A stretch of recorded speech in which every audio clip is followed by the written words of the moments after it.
भारत को हमेशा से ही ऋषि मुनि के जन्म स्थल, साथ ही साधु और ज्ञानियों की भूमि कहा जाता है, जो सामान्य जन को अंधकार से प्रकाश के मार्ग पर ले आए, अधर्म का रास्ता छोड़ धर्म के रास्ता दिखाए और उन्हें ज्ञान की अलौकिक तेज से भर दे, उसे ही संत कहा जाता है। ऐसे ही एक संत का अवतार हमारी धरती पर हुआ, जिनका अनुसरण सारा विश्व करता है।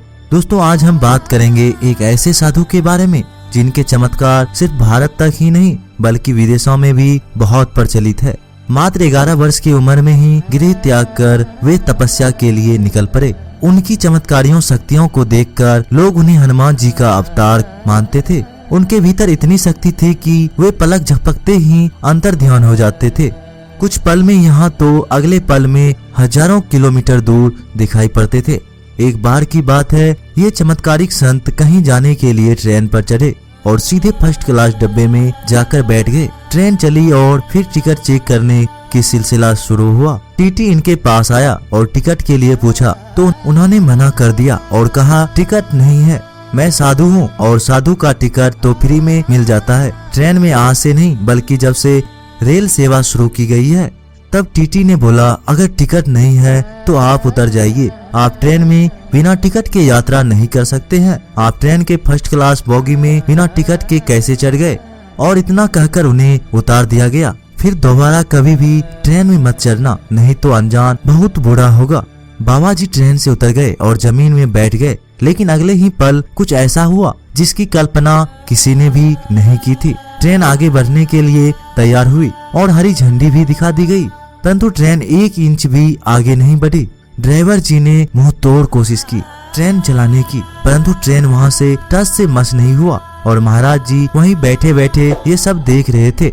फिर अचानक से टीटी को ऐसा महसूस हुआ कि कहीं जिस साधु को मैंने ट्रेन से उतारा है उसी वजह से तो ऐसा नहीं हो रहा। फिर उसने पूरी बात ट्रेन के पायलट से बताई तो उनको भी इस बात पर संदेह हुआ, तो सब मिलकर बाबा को खोजते हुए वहां पहुंच गए जहां वो उतर कर बैठ गए थे। जब उन सब ने अपनी गलती का एहसास कराते हुए हाथ पैर जोड़ते हुए अपनी गलती स्वीकार की और उनसे विनती करते हुए ट्रेन में बैठने के लिए आग्रह करने लगे और कहने लगे, आप बैठ जाइए ट्रेन में, जिससे ट्रेन अपने गंतव्य के लिए रवाना हो सके। वे सब सुनने के बाद बोले, ठीक है, पर मेरे 2 शर्त हैं।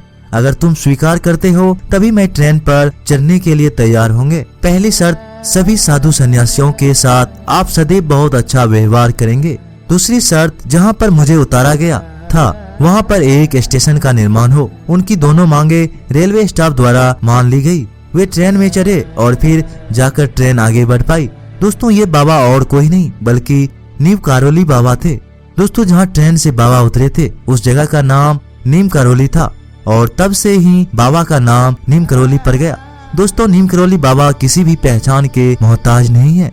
उनके चमत्कार की कहानी देश में ही नहीं बल्कि विदेश में भी बहुत प्रचलित है। उनकी वजह से ही आज एप्पल और फेसबुक जैसी कंपनियां आज सारी ऊंचाइयों को छू रही है। दोस्तों, बाबा के रहस्य के बारे में आपका क्या कहना है? इस बारे में अपनी सभी विचार हमें कमेंट बॉक्स में जरूर बताइएगा। अगर वीडियो पसंद आए तो लाइक, शेयर और चैनल को सब्सक्राइब करके बेल आइकन को प्रेस करना मत भूलिएगा। तब तक के लिए आप अपना ख्याल रखिएगा।